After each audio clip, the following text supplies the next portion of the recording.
नाज़रीन, मैं बिनिश बख्श और खुशामदीद कहती हूँ साहिली शहर ग्वादर में आपको। और इस वक्त हम मौजूद हैं जीडीए पाक चाइना फ्रेंडशिप हॉस्पिटल में।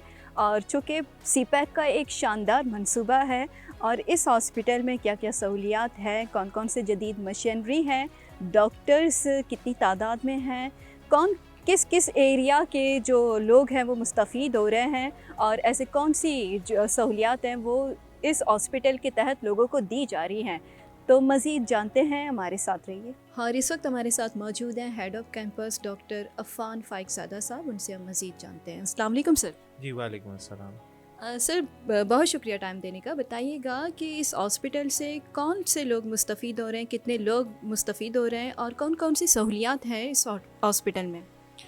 जी, ये जीडीए पाक चाइना फ्रेंडशिप हॉस्पिटल जो कि गवादर का सबसे बड़ा हॉस्पिटल है, बल्कि मकरान डिवीज़न का सबसे बड़ा हॉस्पिटल है।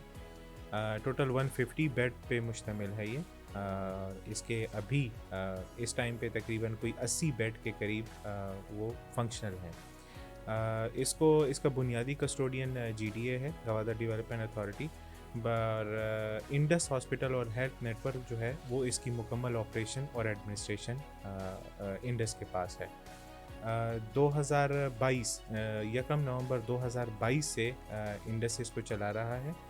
और यहाँ पे हमारे पास अभी इस वक्त तकरीबन कोई 9 के करीब स्पेशलिटीज़ हैं, जिनमें फैमिली मेडिसिन है, इंटरनल मेडिसिन है, emergency medicine, gynae and obstetrics है, पीडियाट्रिक मेडिसिन है, ऑर्थोपेडिक्स एंड यूरोलॉजी है, और डेंटिस्ट्री है। इसके अलावा अगर साथ में जो अटैच्ड अगर डिपार्टमेंट की बात करें तो हमारे पास रेडियोलॉजी और लैब की फैसिलिटी भी मौजूद है। हॉस्पिटल आपने पूछा कि कौन से लोग मुस्तफ़ीद हो रहे हैं और कितने लोग मुस्तफ़ीद हो रहे हैं, तो रोज़ाना की बुनियाद पे अभी आजकल हमारे पास तकरीबन 1100 से 1200 मरीज़ आ रहे हैं, जिसमें तकरीबन कोई 1000 के करीब जो है वो ओपीडी के पेशेंट्स होते हैं, और 100, 120 या 150 के करीब वो इमरजेंसी के पेशेंट होते हैं। हमारा इमरजेंसी डिपार्टमेंट 24/7 चलता है। बाकी हमारी जो ओपीडीज़ हैं वो हमारी सुबह 8 से रात 8 बजे तक चलती हैं। और इससे जो फ़ायदा हो रहा है वो ना सिर्फ गवादर के सिर्फ लोकल बल्कि डिस्ट्रिक्ट तक भी महदूद नहीं है, बल्कि आसपास के डिस्ट्रिक्ट से भी लोग यहाँ पे आते हैं। भले वो कोई डॉक्टर की कंसल्टेशन के लिए आए, आई मीन के ओपीडी के लिए आए, या किसी बड़े ऑपरेशन वगैरह के लिए आए, तो हमने ये देखा है डाटा से कि तकरीबन कोई 300-400 किलोमीटर रेडियस से पेशेंट जो है ना वो इस हॉस्पिटल में मेडिकल सर्विसेज के लिए आ रहे हैं। ये ज़रूर बताना चाहूँगा कि ये जो PCFH है, पाक चाइना फ्रेंडशिप हॉस्पिटल, ये I would like to thank China, कि चाइना का बहुत शुक्रिया। तकरीबन उन्होंने कोई $30 मिलियन इस पे ख़र्च किए, जिसमें ये पूरा हॉस्पिटल बना और इसको वेल इक्विप किया गया। लेटेस्ट इसमें जितने भी मेडिकल इक्विपमेंट हैं उन सब की अवेलेबिलिटी जो है वो इंश्योर कराई गई, और सारे मौजूद हैं, और अल्हम्दुलिल्लाह वो सारे के सारे चल भी रहे हैं। जिनमें से मैं ये लाजमी बताना चाहूँगा कि CT स्कैन की मशीन यहाँ पहली दफ़ा गवादर और इर्द गिर्द के एरिया के लिए CT स्कैन की सहूलत मौजूद है, और वो 24 घंटे उसकी सर्विसेज चल रही हैं। CT स्कैन से एक बड़ा फ़ायदा ये हुआ है कि यहाँ से पेशेंट जिनको हमें कराची रेफ़र करना पड़ता था, तो अभी अल्हम्दुलिल्लाह मतलब हम उन्हें कराची नहीं रेफ़र करते। काफ़ी सारे पेशेंट्स की अर्ली डायग्नोसिस हो जाती है, और उस बेसिस पे हम ट्रीटमेंट प्लान यहाँ स्टार्ट कर सकते हैं, जिसकी वजह से हमें फिर उन्हें रेफ़र नहीं करना पड़ता। सर, देखते हैं कि बलूचिस्तान के मरकज़ी शहर में भी इस तरह की सहूलियात नहीं है, क्योंकि सेहत के हवाले से खस्ता हाल हॉस्पिटल हमें देखने को मिलती है, और अद्वियात की फुकदान होता है। तो इस हॉस्पिटल में बताइएगा कि अद्वियात सारी मौजूद हैं, मिल रहे हैं? जी बिल्कुल, अल्हम्दुलिल्लाह हमारे पास मेडिसिन की कभी इस तरह शॉर्टेज नहीं होती। हम मेडिसिन की बाकायदा जो पूरी फार्मेसी डिपार्टमेंट है उसको इस तरह मैनेज करते हैं कि हमारे पास बफर स्टॉक भी मौजूद होता है। तो कोई ऐसी मेडिसिन या इक्विपमेंट या कोई कंज्यूमेबल ऐसे नहीं होते जो स्टॉक आउट में हमारे पास चले जाएं। तो ओपीडी की मेडिसिन भी अल्हम्दुलिल्लाह पेशेंट्स को प्रोवाइड की जाती हैं, 100% प्रोवाइड की जाती हैं। ऐसी कोई मतलब मेडिसिन नहीं होती कि हम पेशेंट से बाहर से मंगवा लें। हाँ, वो फ्री ऑफ कॉस्ट मिलती हैं। इन पेशेंट जितने भी पेशेंट एडमिट होते हैं, भले उनकी सर्जरी हो या ना हो, इन पेशेंट जितने भी हैं सबकी मेडिकेशन अवेलेबल भी होती हैं, उनको दी भी जाती हैं और सब फ्री ऑफ कॉस्ट हैं। ये भी ज़रूर बताना चाहूँगा कि पेशेंट जितने एडमिट होते हैं हमारे पास, तो उनको अल्हम्दुलिल्लाह हम 3 टाइम की मील्स भी हम फ्री प्रोवाइड करते हैं। और सर सारे डॉक्टर्स कराची से होते हैं? नहीं, हमारे पास इस वक्त टोटल स्टाफ में से तकरीबन 91-92% स्टाफ है, दे आर फ्रॉम बलूचिस्तान। जो रिमेनिंग है वो मतलब बाकी सूबों और बाकी एरिया से हैं। इस वक्त हमारे पास 19 के कंसल्टेंट्स हैं हमारे पास, और इसके अलावा तकरीबन 45 मेडिकल ऑफिसर्स हैं। जो बाकी रिमेनिंग स्टाफ है उसमें हमारे पास नर्सिंग है, बाकी पैरामेडिकल स्टाफ हैं, बायोमेडिकल डिपार्टमेंट है, maintenance department, security, quality control और एडमिनिस्ट्रेशन, ये सारे मौजूद हैं। लेकिन ओवरऑल हमारे पास मैक्सिमम लोग जो हैं वो बलूचिस्तान से ताल्लुक़ रखते हैं। और इस हॉस्पिटल में एक खातून मौजूद हैं, उनसे हम जानते हैं कि यहाँ उनका आना कैसे हुआ और कौन कौन सी सहूलियात उनको दी जा रही हैं, तो इस हवाले से मज़ीद जानते हैं। अस्सलाम वालेकुम जी। वालेकुम अस्सलाम। बताइएगा कैसे आना हुआ? जी, हम लोग मतलब सुरबंदर से आए हुए हैं जीडी हॉस्पिटल में, और माशाल्लाह से इनकी जो ट्रीटमेंट वगैरह हैं वो सही से चल रहे हैं। आप ख़ुद मरीज़ से चेकअप के लिए आए हैं? जी कहाँ से? सुरबंदन से? जी, सुरबंदर। आज सुबह आए हैं? जी, आज सुबह 9 बजे आए हैं। अच्छा, तब से वेट कर रहे हैं? जी, हम यहाँ वेट करें, टोकन के हिसाब से पेशेंट मतलब हो जाते हैं, सही से हॉस्पिटल का इंतज़ाम, रूल वगैरह सब चीज़। इससे पहले आए थे आप? जी नहीं, पहले नहीं आई थी, फर्स्ट विजिट है। फर्स्ट टाइम आई हैं? जी। इससे पहले ग्वादर में जो जितने भी हॉस्पिटल हैं, सरकारी हो, और इस हॉस्पिटल में क्या फ़र्क है? माशाल्लाह से इस हॉस्पिटल में ए टू जेड सारे इंतज़ाम मौजूद हैं। डॉक्टर्स भी टाइम पर चेक कर? जी, डॉक्टर्स भी टाइम पर आ जाते हैं, सर्जरी वगैरह सब इंतज़ाम माशाल्लाह से सही है यहाँ पे। फर्स्ट टाइम आई हैं? जी। अद्वियात वगैरह वो सारा कुछ यहीं से मिलता है या आपको बाहर जाकर? सारे मेडिसिन वगैरह यहाँ पे मिलते हैं, बाहर से हम कुछ भी नहीं लेते। पहले हम लोग बहुत तकलीफ थे, लेकिन अभी माशाल्लाह से जीडी हॉस्पिटल का वो जो रूल है सही है, सारे मेडिसिन यहाँ पे मौजूद है। आपकी फैमिली से आपको पता चला इस हॉस्पिटल का कि फ़र्स्ट टाइम आई हैं, कैसे आना हुआ? जी, फैमिली से कंफर्म हुआ तो फिर हम यहाँ आ गए। फैमिली से पता चला कि ये हॉस्पिटल है, यहाँ पर अच्छे से ट्रीटमेंट जारी है, इसलिए आपका आना हुआ? जी सर, वो मतलब फैमिली के हिसाब से हम लोग यहाँ आए, तो यहाँ से मतलब हमको काफ़ी सारे फ़ायदा भी हुए। जी, हॉस्पिटल के हवाले से कुछ बताइएगा कि कहाँ से आए हैं आप? हम ग्वादर शहर से आए हैं, ग्वादर के रहने वाले हैं। इससे पहले आए थे हॉस्पिटल में? कहाँ 2-4 मरतबा पहले भी आए थे इस हॉस्पिटल में इलाज करने के लिए। मुतमईन है सारा कुछ हॉस्पिटल में अच्छा हो रहा है, इलाज, ट्रीटमेंट, अद्वियात मिल रही हैं? नहीं, यहाँ ग्वादर के लिहाज में पहले से बेहतर है। वहाँ में दवाइयाँ वगैरह डॉक्टर चेक करते हैं, एक्सरा वगैरह सारे टेस्ट वगैरह फ्री होते हैं। वैसे आप बाज़ार में हम दिखाते थे पुराने हॉस्पिटल में, वहाँ पैसे लगते थे, यहाँ नहीं लग रहे, फ्री में सारे चीज़ें हो रहे हैं। प्राइवेट हॉस्पिटल में पहले आपने विज़िट किया है, वहाँ पर आपके पैसे लगते थे या गवर्नमेंट हॉस्पिटल में? गवर्नमेंट हॉस्पिटल में वहाँ तो कोई सहूलियत ही नहीं है। गवर्नमेंट हॉस्पिटल में जो पुराना सिविल हॉस्पिटल था, वहाँ कोई चीज़ नहीं है, इंजेक्शन तक नहीं है, कोई चीज़ मौजूद नहीं है। यहाँ तो अल्लाह का शुक्र है, ये बड़ा हॉस्पिटल बनाया है, हुकूमत का हम शुक्रगुजार है कि इतना बड़ा हॉस्पिटल हमारे ग्वादर शहर वालों के लिए, पूरे अहले इलाके के लिए, पूरे बलूचिस्तान, पूरे पाकिस्तान के लिए। अच्छा, सफाई हो रहा है, इंफ्रास्ट्रक्चर से मतलब बिल्डिंग जो है, खूबसूरती है वो अच्छे से है, लेकिन इलाज भी अच्छा हो रहा है कि नहीं? नहीं, बिल्कुल इलाज भी अच्छा हो रहा है, ऑपरेशन भी कर रहे हैं लोग, इंशाल्लाह ठीक हो रहे हैं। हमने 2-3 दफ़ा अपने लोगों को लाए थे, यहाँ पर ऑपरेशन भी किया है। सारा टीम में सारा ऑपरेशन मुकम्मल हुआ है, बेहतरीन हुआ है। कराची से अच्छा इलाज यहाँ हुआ है। और ये जो डॉक्टर्स दवाई जो लिख कर देते हैं वो बाहर से लेने पड़ते हैं, यहाँ यहीं सारा कुछ यहीं से मिलता है? तो 1-2 ऐसे भी होते हैं इनके पास, कभी कभार नहीं होता है तो हमें पर्चियाँ बना के देते हैं, शहर से लेना पड़ता है, मगर अमूमन जितने मिलते हैं तो वो दे देते हैं। जो उनके पास अवेलेबल नहीं है वो हमें बाज़ार से लेना पड़ता है। बताइए कि आपका आना कैसे हुआ? बिस्मिल्लाहिर्रहमानिर्रहीम। मैं इलाज के लिए आया हूँ, ये गांठ हो गई है पेट के अंदर ना, उल्टे हाथ पे। रात को सोता हूँ, गांठ हो गई है। मैं इलाज के लिए आया हूँ, डॉक्टर अभी 3 बजे आएंगे। आज आए हैं आप? आज ही आया हूँ मैं। इससे पहले आए थे हॉस्पिटल में? मैं कराची का हूँ। कराची से आए हैं? मैं इधर काम कर रहा, जॉब कर रहा हूँ कराची से। नहीं, कराची में भी बहुत सारे हॉस्पिटल्स हैं, तो कराची के हॉस्पिटल में और यहाँ आपने पहली दफ़ा विज़िट किया तो क्या फ़र्क देखा आपने? अभी तो कुछ मैंने देखा नहीं है, कोई डॉक्टर के पास हॉस्पिटल की सफाई है, स्टाफ है, ये सारी सफाई है, अल्लाह की मेहरबानी सफाई है बिल्कुल। कराची में भी तकरीबन नहीं होते हैं ना गवर्नमेंट हॉस्पिटल में, नहीं गवर्नमेंट में नहीं होती, सफाई है। सारा कुछ है। चेकअप के लिए वेट कर रहे हैं आप? जी हाँ, डॉक्टर साहब 3 बजे आएंगे लोग। मुतमईन है कि मतलब इलाज अच्छा होगा, क्योंकि सफाई से तो लग रहा है। डॉक्टर के ऊपर है ना, हाँ। चेक करेंगे तो मालूम पड़ेगा ना हमें नहीं, क्या। हॉस्पिटल की कंडीशन अगर देखा जाए तो ये कराची के जो प्राइवेट हॉस्पिटल है उससे कम तो नहीं लग रहा। नहीं ये सही है, कराची से सही है। इस वक्त हम मौजूद हैं ग्वादर जीडीए स्कूल में, जहां पर ग्वादर एजुकेशन गाला मुनक्कद किया जा रहा है आफाक की जानिब से।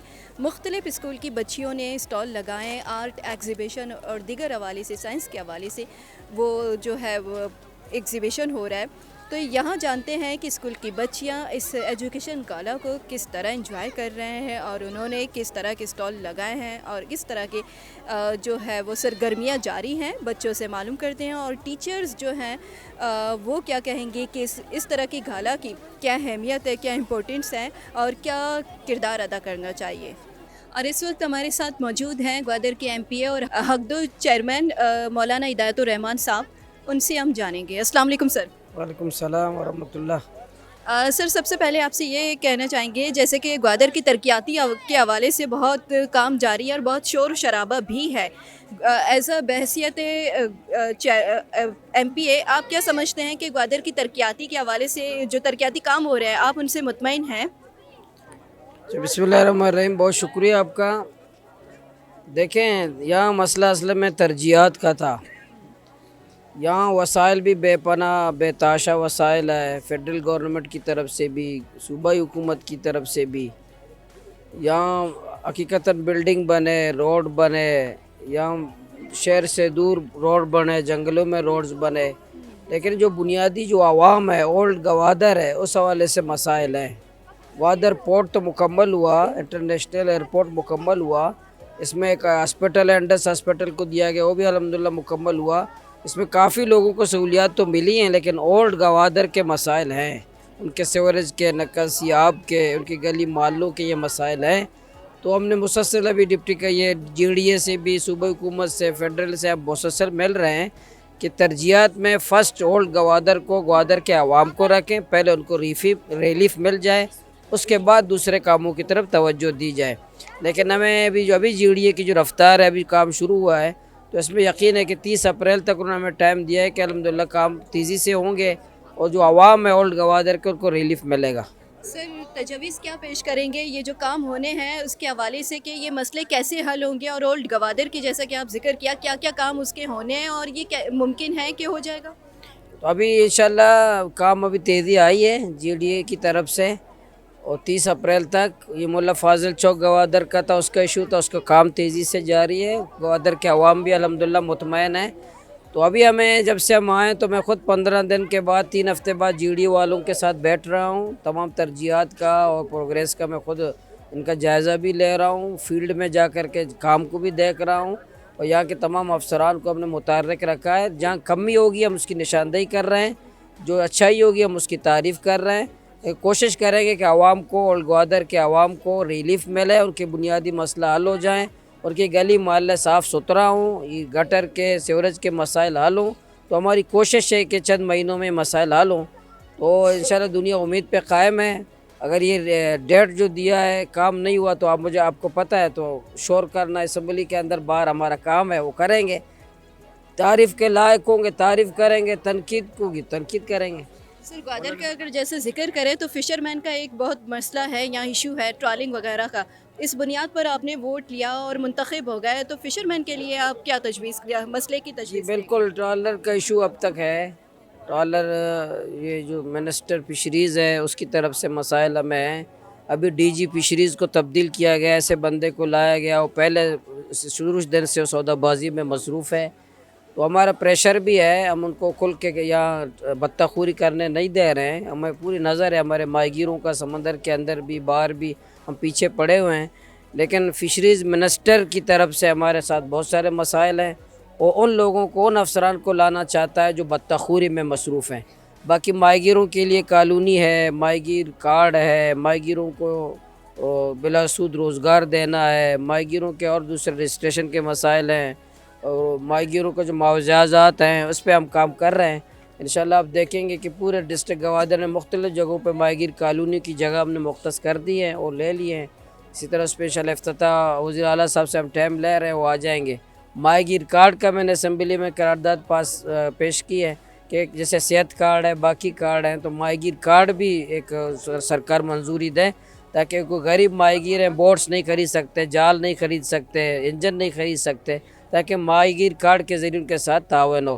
तो इंशाल्लाह हम कोशिश करें। माहीगीर पॉलिसी अभी 71 साल हो गए, माहीगीर पॉलिसी थी नहीं, तो अभी उस पर हमने कहा आखिरी मराइल में माहीगीर पॉलिसी हो। 71 में 70 में एक्ट फिशरीज़ का बना, उस पर कानून साजी नहीं हुई।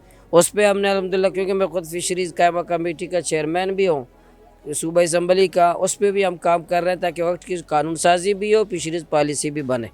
मौलाना साहब, एक सवाल मकान सीपेक के ऊपर आपके जहाँ तक तहफ़्फ़ुज़ात हैं, लेकिन दो ऐसे मंसूबे हैं, एक टेक्निकल इंस्टीट्यूट और एक हॉस्पिटल, जो उसके समरात हम देख रहे हैं लोगों तक पहुँच रहे हैं। बैसित इलाके के नुमाइंदे, आप क्या कमेंट्स करेंगे इसमें? ठीक है, ये दो इदारे मौजूद हैं। मैं तो कहता हूँ कि देखिए सीपैक बहुत बड़ा ये बहुत बड़ा मंसूबा है। इससे तो बलूचिस्तान को तरजीह अव्वल होना चाहिए था, ग्वादर को तरजीह अव्वल होना चाहिए था। अगर ग्वादर ना होता तो सीपैक ना होता, अगर बलूचिस्तान ना होता तो सीपैक का वजूद ही नहीं था। तो इसको तरजीह अव्वल हमें होना चाहिए। मोटरवे यहाँ बनने चाहिए थे। अभी हमारे क्वेटा से लेकर कराची तक सालाना 8000 लोग हमारे मर जाते हैं। तो मोटरवे बलूचिस्तान में ज़रूरत है या बाकी इलाकों में, या बाकी सहूलियात है हमें ज़रूरत है? बाकी ऐसे के खदशात हमारे तहफ़्फ़ुज़ात हैं, क्योंकि पोर्ट तो यहाँ चलना है, लाहौर में नहीं चलना है। पोर्ट चलाने के लिए आपको हुनरमंद, काबिल, बासलियत नौजवान की ज़रूरत है। इसी तरह एयरपोर्ट है, यहाँ भी काबिल, बासलियत लोगों की ज़रूरत है। तो यहाँ आपको बहुत पहले ये टेक्निकल इदारा हो, बाकी बहुत पहले बनने चाहिए थे। ग्वादर के अवाम को रिलीफ मिलना चाहिए था, खूबसूरत ग्वादर बनना चाहिए था, ताकि लोग और मुखालिफ अगर बात करते तो उसको जवाब देने वाले ग्वादर के लोग होते। लोग ग्वादर के लोग बताते कि आप गलत कह रहे हैं।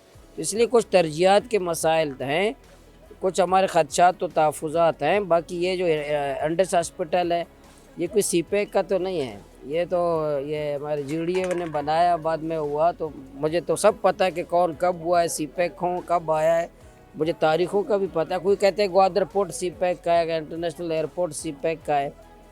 हमारा एक इदारा है कि फ़कीर कॉलोनी में एक प्राइमरी अभी हाई स्कूल हमने बनाया है, वो हाई स्कूल है, वो चाइना ने हमें तोहफे में दिया है। लेकिन इस तरह के हमें दर्जनों तोहफे मिलने चाहिए ग्वादर अवाम को। और फेस्टिवल में हमारे साथ मौजूद है आर्ट लेक्चरर मोहतरमा शाहिना रशीद। उनसे हम जानते हैं कि आर्ट को प्रमोट करने के लिए वो क्या तजवीज़ पेश करेंगी और इस फेस्टिवल का मकसद क्या था।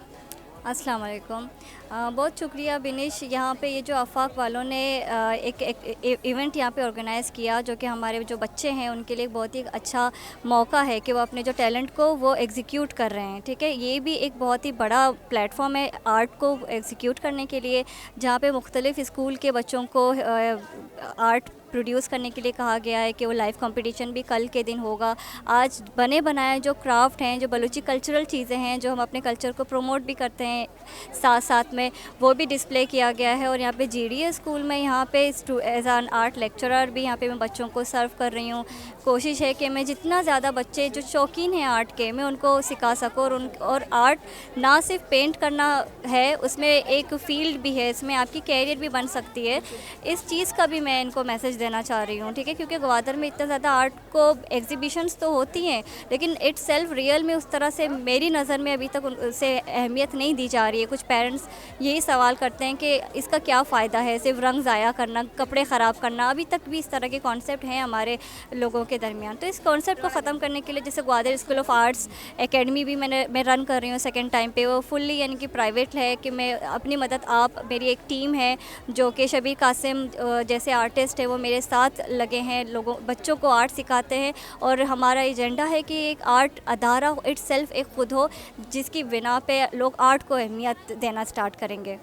अच्छा, देखते हैं कि आप माशाल्लाह ग्वादर से तकरीबन फर्स्ट ही फीमेल आर्टिस्ट हैं, तो आपके भी कुछ कंट्रीब्यूशन है प्रमोट करने के लिए आर्ट को, और अब देखते हैं कि स्टॉल में भी स्पेसिफिक आर्ट का वो स्टॉल लग रहा है और बच्चे भी कंट्रीब्यूशन कर रहे हैं। तो आप गवर्नमेंट से क्या तजवीज़ करेंगी, क्या अपील करेंगे कि इस तरह के आर्ट को प्रमोशन करने के लिए क्या करना चाहिए? मेरी अपील तो ये हमेशा से मैं ये करती रहती हूँ कि इस तरह के जो प्रोग्राम्स होती हैं हर जगह पे मैं अपने बच्चों का स्टॉल ज़रूर लगाती हूँ कि वो एक अदारा चला रहे हैं ग्वादर स्कूल ऑफ आर्ट के, आप पीछे देख भी सकते हैं बैनर के साथ कि भाई यहाँ पे एक ऐसा अदारा है जहाँ पे आप आर्ट सीख सकते हो। ये तो एक मेरी एक सेल्फ हुई, लेकिन गवर्नमेंट लेवल पे इसका होना बहुत ज़रूरी है, क्योंकि ये तो सीख जाते हैं, फिर इनका सवाल यही है कि आगे जाके क्या करना है। ग्वादर में तो कोई यूनिवर्सिटी नहीं है जहाँ पे फ़ाइन आर्ट का डिपार्टमेंट हो। जैसे आप पंजाब यूनिवर्सिटी में मेरी ग्वादर स्कूल ऑफ आर्ट से ही 3 स्टूडेंट्स को ट्रेन किया है और उन्होंने वहाँ पे एडमिशन ली है। अभी पंजाब यूनिवर्सिटी में वो फाइन आर्ट्स में as a visual arts masters की डिग्री वो ले रहे हैं, अभी 6 या 7 सेमेस्टर में भी पहुँच चुके हैं। तो इस तरह से बाकी मज़ीद स्टूडेंट्स को भी मैं चाहती हूँ कि वो किसी न किसी यूनिवर्सिटीज़ में जाएँ और उनको डिग्री क्वालिफाइड डिग्री के साथ निकलें तो कहीं पर जॉब के लिए वो अप्लाई कर सकते हैं। जिस तरह से GDA में अभी जब पोजीशन आई फ़ाइन आर्ट की, तो ऑब्वियसली मेरे पास डिग्री थी कि मैंने NCA से MPhil की डिग्री थी तो अप्लाई किया तो इजीली हो गया। तो इसी तरह मेरे एकेडमी की डिग्री से वो कहीं पे भी जॉब नहीं ले सकते हैं, मैं उनको सिर्फ स्किल सिखा सकती हूँ, लेकिन उनको एक ऑथेंटिक डिग्री चाहिए, जिसके लिए अगर जैसे ग्वादर में अगर फाइन आर्ट डिपार्टमेंट ना खोल सके, लेकिन एक आर्ट का एक एज अ सब्जेक्ट ज़रूर ऐड होना चाहिए, क्योंकि वो लिटरेचर के साथ भी आर्ट की बड़ी कनेक्शन है।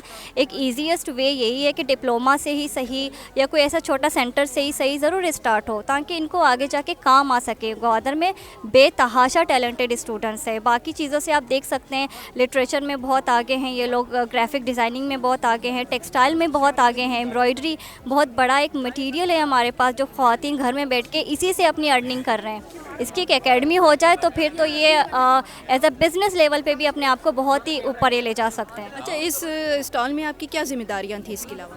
इस स्टॉल में यहाँ पे जो मुख्तलिफ स्कूल के लगे हुए जो आर्ट एंड क्राफ्ट का, उसकी एज अ जजिंग के लिए मुझे यहाँ इनवाइट किया गया है।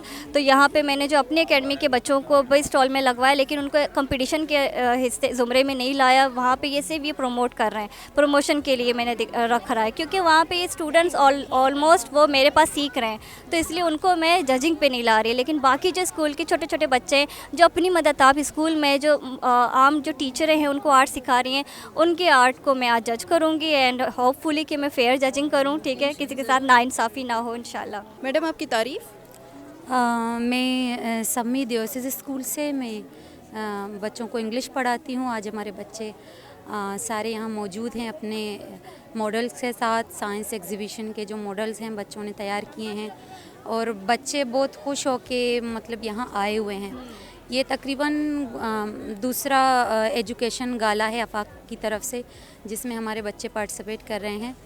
और आज बहुत खुशी हुई कि ग्वादर के सारे जितने भी स्कूल्स हैं, यहाँ तक कि पिशुकान के स्कूल जो हैं वो भी, उनके बच्चे भी यहाँ दिखाई दे रहे हैं अपने स्टॉल्स के साथ और स्पीच पढ़ते हुए दिख रहे हैं। तो यानी आफाक का जो ये अपॉर्चुनिटी है जो बच्चों को दी गई है, इससे बच्चे भरपूर फ़ायदा उठा रहे हैं और एक दूसरे से सीख रहे हैं, एक दूसरे के स्टॉल पे मतलब जा के वो सीख रहे हैं, देख रहे हैं नए आइडियाज़। हम टीचर्स को भी नए आइडियाज़ बच्चों से मिल रहे हैं। अच्छा, आपके स्कूल की तरफ से किस वो शोबे की तरफ से वो स्टॉल लगाया गया, और क्या कहेंगी कि मतलब इस तरह के स्टॉल मुनक्कद करना, फेस्टिवल को इंगेज करना तो कितनी ज़रूरी है बच्चियों के लिए, बच्चियों के कॉन्फिडेंस को बहाल करने के लिए? हमारी स्कूल की तरफ से बच्चों को साइंस का जो सब्जेक्ट है वो मिला था। उन्होंने डिफरेंट तक 4 एक मॉडल तैयार किए हैं,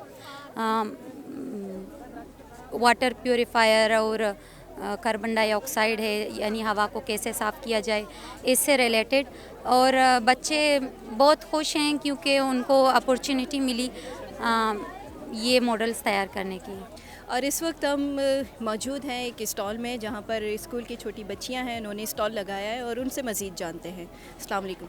वालेकुम अस्सलाम। मेरा नाम मरियम रहीम है, मैं दियोसिस स्कूल 3rd कैंपस से हूँ। आज का हमारा जो मॉडल है वाटर ट्रीटमेंट प्लांट के बारे में है, मगर हमारा जो प्रोसेस है पानी को कैसे साफ़ कर सकते हैं।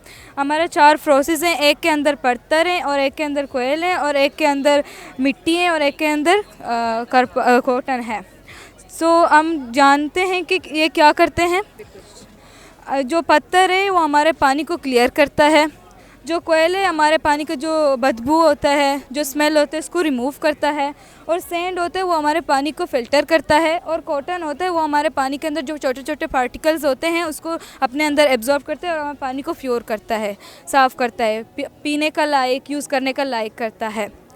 अगर हम ये बोले कि हमारा मेन पॉइंट जो है, ये जो मॉडल हम लोगों ने बनाया है, हम गवर्नमेंट है वो ऐसा मशीनरी लगाएं, ऐसे चीज़ें लगाएं जो हमारा पानी साफ़ हो जाए, क्योंकि वो पानी डैम से आता है वो क्लियर नहीं होता है, प्योर नहीं होता है, क्योंकि पाइप्स के अंदर बहुत सारे मिट्टी होते हैं।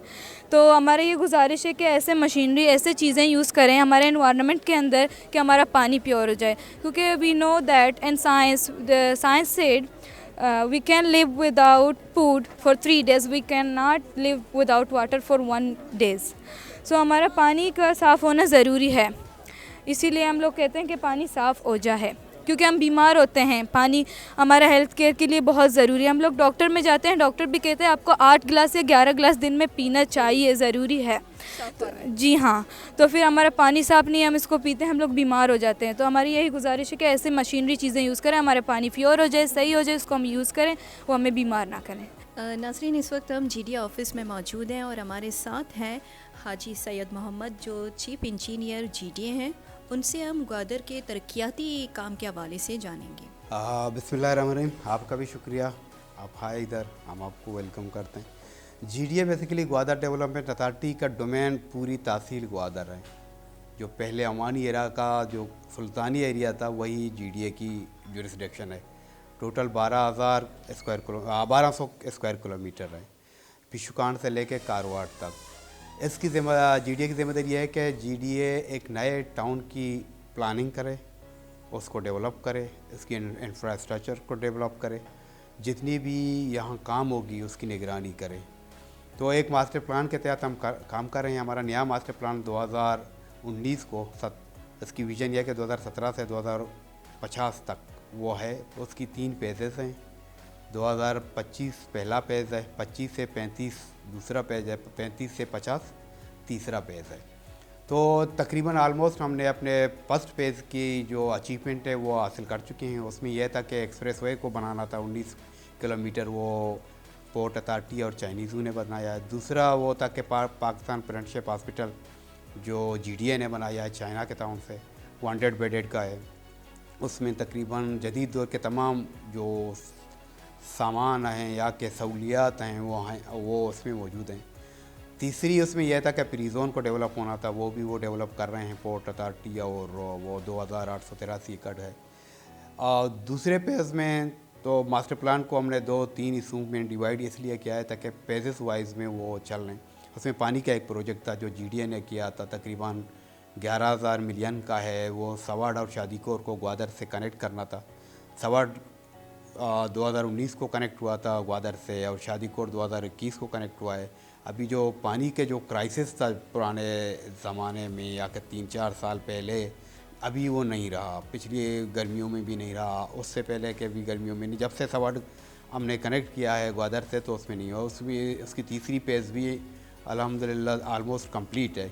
उसमें सिर्फ एनर्जाइजेशन बाकी है। अगर हम उसको एनर्जाइज कर लें तो उसकी वो डिस्ट्रीब्यूशन है पूरे ग्वादर, क्योंकि ये जो पुराना वाला सिस्टम है 92 में PHE ने बिछाया था, तो उसको हम रिबिलिटेट कर रहे हैं। इसलिए कि आबादी बढ़ चुकी है। उस वक्त शायद ग्वादर की आबादी 30-40 हज़ार थी, अभी 1 लाख से प्लस है। तो इसी आबादी के तनाजुर में हमने 2 प्रोजेक्ट हैं। एक प्रोविंशियल गवर्नमेंट का है जो डोरगट्टी वगैरह इनका पूरे वाटर सप्लाई का लाइन है। दूसरी 141 किलोमीटर जो हमारे यही वाटर वाले प्रोजेक्ट में पूरे ओल्ड टाउन की है। दूसरी ग्वादर में GDA का डोमेन यह है कि पूरे मास्टर प्लान को लेआउट करना, उसकी इंफ्रास्ट्रक्चर को डेवलपमेंट करना, नई जो स्कीम्स होंगे हाउसिंग स्कीम प्राइवेट उसको NOC देना, और बाकी जो जितने भी वो लोग तामीरात करते हैं वो मास्टर प्लान के हिसाब से काम कर लें। GDA के अपने बिल्डिंग कंट्रोल अथॉरिटी उसके भी बायलाज हैं, हमारे टाउन प्लानिंग सेक्शन है उसके बायलाज अलग हैं। इनको ये मास्टर प्लान को टाउन प्लानिंग सेक्शन हमारा रेगुलेट करता है। जो जितने भी कंस्ट्रक्शन यहाँ हो रहे हैं वो हमारे बिल्डिंग कंट्रोल सेक्शन उसको लुक आफ्टर करती है। बाकी GDA का दूसरी डोमेन यह है कि यहाँ के लोगों को या के इन्वेस्टर को फैसिलिटेट कर लें ताकि वो ग्वादर की तरक्की में अपना रोल अदा कर लें। सर अगर देखा जाए ग्वादर शहर में देखते हैं कि एक छोटी सी बारिश हो जाती है तो पूरा ग्वादर ही डूब जाता है। तो जीटीए का तरक्याती के जो काम है वो बेशक हो रहे हैं, क्योंकि अभी हमने हॉस्पिटल भी विजिट की है, एक्सप्रेस वे हो गया, मैरिन ड्राइव हो गया, कुछ रोड्स हैं जो अच्छे से बन गए हैं, लेकिन इस तरह की छोटी सी बारिश जो सीवरेज लाइन है उसका ना होना, क्या समझते हैं? आप सही कहते हैं, पिछली बारिशों में ये हुआ था, लेकिन इसमें यह है कि एक ये है कि ग्वादर लो लैंग एरिया में मेरे ख्याल में दुनिया के चंद एक टाउन में या के सिटी तो नहीं कहते, टाउन में होगा कि वो समंदर के या बराबर है या के नीचे है। ये रेयर केस है, क्योंकि वो हमारे बहुत जहाँ जिस एरिया की आप बात कर रही हैं उसमें शाइन चौक है, वो समंदर से नीचे है या कि उसके बराबर है। अगर उसकी हाई टाइड हो जाए तो वो 2.6 नीचे है, तो इस तरह तो वो नीचे है तो ज़ाहिर है उसमें सतह समंदर से नीचे तो ज़ाहिर है पानी उसमें होगी। लेकिन हमारा एक प्रोजेक्ट है, उसमें हम काम कर रहे हैं, रिहेबिलिटेशन ऑफ ओल्ड टाउन, बहाली पुरानी आबादी की बहाली। उसमें हमारे बहुत सारे कंपोनेंट हैं, उसमें ड्रेनेज एक बड़ा कंपोनेंट है, उसमें हम काम कर रहे हैं। तकरीबन शाइन चौक पे भी अभी हमने तकरीबन 4 किलोमीटर ड्रेन बिछा लिया है, उसके आउटलेट पे भी हम काम कर रहे हैं। वहाँ पाजल चौक का 2 जगहों ज़्यादा इफेक्टेड थे, एक शाइन चौक था, एक पाजल चौक था, तीसरा टीटीसी कॉलोनी, बख्शी कॉलोनी। उस पर हम प्लानिंग कर रहे हैं, उसकी हम सर्वे वगैरह टोपोग्राफी वगैरह शुरू कर रहे हैं, टीटीसी कॉलोनी और बख्शी कॉलोनी। लेकिन पाजल चौक और शाइन चौक में वहाँ हम एग्जीक्यूट कर रहे हैं। इंशाल्लाह ताला पाजल चौक का हमारा काम कोशिश हम करेंगे कि इस जून से पहले हम उसको कंप्लीट कर लें। इसी तरह शाइन चौक को भी, जो वो इफ़ेक्टेड एरियाज़ थे, उसको हम एड्रेस कर रहे हैं। शाइन चौक के पानी को हम 2-3 जगह पर डिस्पोज ऑफ कर रहे हैं, क्योंकि यहाँ हमें इशू ये है कि यहाँ सारे जो घर हैं या दुकानें हैं वो नेचुरल ग्राउंड पे बने हुए हैं। किसी ने ये नहीं समझा कि ये रोड के मतलब हमारे बलूची स्टाइल में बने हैं कि जो ज़मीन है उसी पे हमारा फर्श है। अगर आप एक रोड भी 4 इंच का बना लें तो उसकी फर्श नीचे हो जाएगी। एक इशू ये है। घरों में पानी भी इसीलिए आ रहा है क्योंकि हमारे गलियाँ ऊपर हैं, घरें नीचे हैं।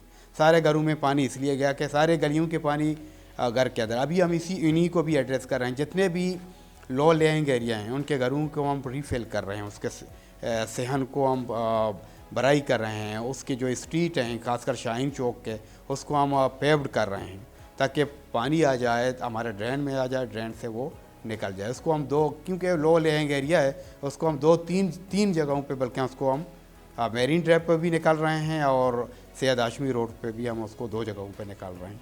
इंशाल्लाह ये एड्रेस होंगे। बाकी हमने कब्रिस्तान पे भी हम काम कर रहे थी, बहाली वाले प्रोग्राम में। स्कूलों पे भी हम काम कर रहे हैं और BHUs पे भी हम काम कर रहे हैं। और एक और हमारा प्रोजेक्ट है जिसमें हम हेरिटेज पे काम कर रहे हैं। जितने भी हमारे पास यहाँ 4-5 ऐसी जगह हैं, जैसे पुर्तगीज़ी टावर है, अमानी टावर है, टेलीग्राफ ऑफिस है, 4 पारदगो है, अमानी वाच टावर है। इन 5 पे हम काम कर रहे हैं। तकरीबन टेलीग्राफ ऑफिस तो हमारा ऑलमोस्ट 100% कंप्लीट है, बाकी हमारे 80-90% कंप्लीट है। इंशाल्लाह ये भी हम तकरीबन 1-1.5 महीने में हमारे हेरिटेज के ये फर्स्ट कंपोनेंट इसका मुकम्मल होगा। दूसरे में हम इसको ये कर रहे हैं कि ओपन एयर थिएटर बनाएं, क्योंकि यहाँ के लोगों का शौक़ भी है। यहाँ लोग ज़ौक़ वाले हैं, मसला आर्ट का, कल्चर का, इसमें बहुत वो इंटरेस्ट करते हैं। हमारी प्रोग्राम यह है कि 4 पारदगों को टेलीग्राफ ऑफिस को हम म्यूज़ियम में तब्दील कर रहे हैं इंशाल्लाह ताला। और बाकी जो 4 पारदगों इसको हम ओपन एयर थिएटर रखेंगे। उसमें एक यह है कि उसमें हम एक लाइब्रेरी रखेंगे, दूसरे पोर्शन में हम एक आर्ट सेंटर रखेंगे। उसमें ख़ासकर बच्चियों के लिए, कि बच्चियों के लिए वो जो मौक़े होते हैं वो लिमिटेड होते हैं।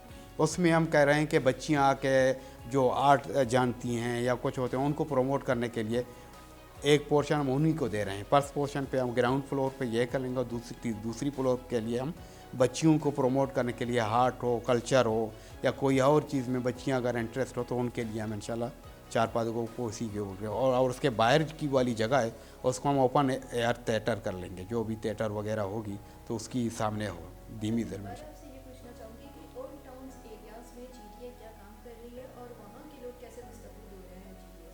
पहले भी मैंने यही अर्ज़ किया कि यही काम हम कर रहे हैं, ड्रेनेज पे हम काम कर रहे हैं, सेवरेज पे हम कर रहे हैं।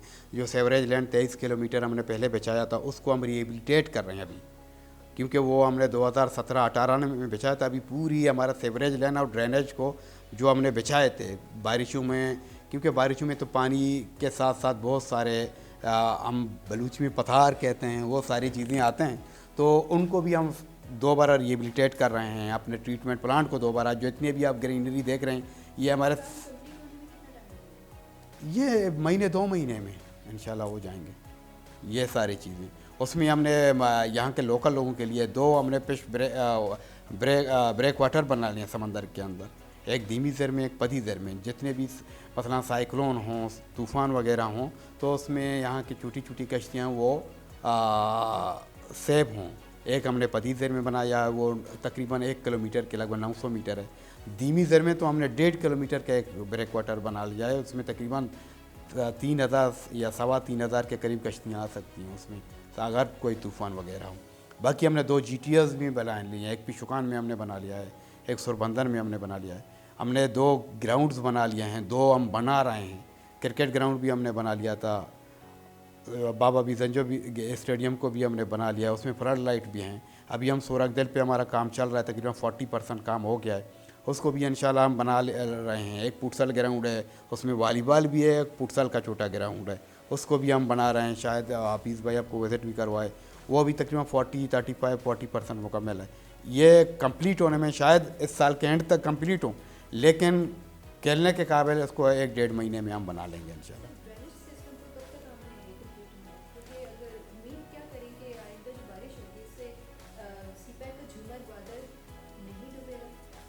उम्मीद तो यही है इंशाल्लाह ताला कि अभी भी अगर बारिश हो जाए तो हमने इतना काम किया है कि इसी ड्रेन में हम पानी को निकाल सकें। खासकर पादल चौक का तो हम तकरीबन नियर टू कंप्लीशन ड्रेन को हम नियर कंप्लीशन है, तकरीबन 90% हम अपना ड्रेन बना चुके हैं पादल चौक का। और शाहीन चौक का तकरीबन हम 68-70% हम मुकम्मल कर चुके हैं। उसके आउटलेट पे भी हम कम करें। यहाँ मसला यह है कि 1 फुट भी खुदाई करें पानी आता है। कंस्ट्रक्शन में बहुत डिफ़िकल्टीज़ हैं। अगर वो ड्रेन को ऊपर करें, लोगों के घर, लोग कहते हैं घर डूब जाते हैं, तो बहुत कॉम्प्लिकेशन है। लेकिन हमारे इंजीनियर्स, हमारे टीम काफ़ी मेहनत कर रहे हैं, दिन रात काम कर रहे हैं, उस पर हम काम कर रहे हैं इंशाल्लाह। उम्मीद यही है, क्योंकि ग्वादर हमारा भी घर है, हमारा घर भी इसी लोइंग एरिया में है, तो हम कोशिश करेंगे इंशाल्लाह ताला कि इस बारिश में हो तो हम इसमें कामयाब हो जाए, हमारा पानी निकल जाए इंशाल्लाह। जी नाजरीन, सीपैक के माते का झूमर ग्वादर में हमने कोशिश की कि यहाँ के लोगों को जो इश्यूज़ हैं और स्पेशली GDA उनका क्या किरदार है तरक्याती काम के हवाले से, वो क्या उनकी ज़िम्मेदारी है, वो कैसे काम कर रही हैं, लोगों को कैसे फैसिलिटेट किया जा रहा है GDA से के तहत। तो हमने कोशिश की ये सब कुछ आप तक पहुँचाएँ। और इस GDA से, सीपैक से, ग्वादर की तरक्याती काम के हवाले से आप लोग कितना मुतमईन हैं, हमें ज़रूर अपनी राय दीजिएगा। तब तक के लिए हमें दीजिएगा इजाज़त। अल्लाह हाफ़िज़।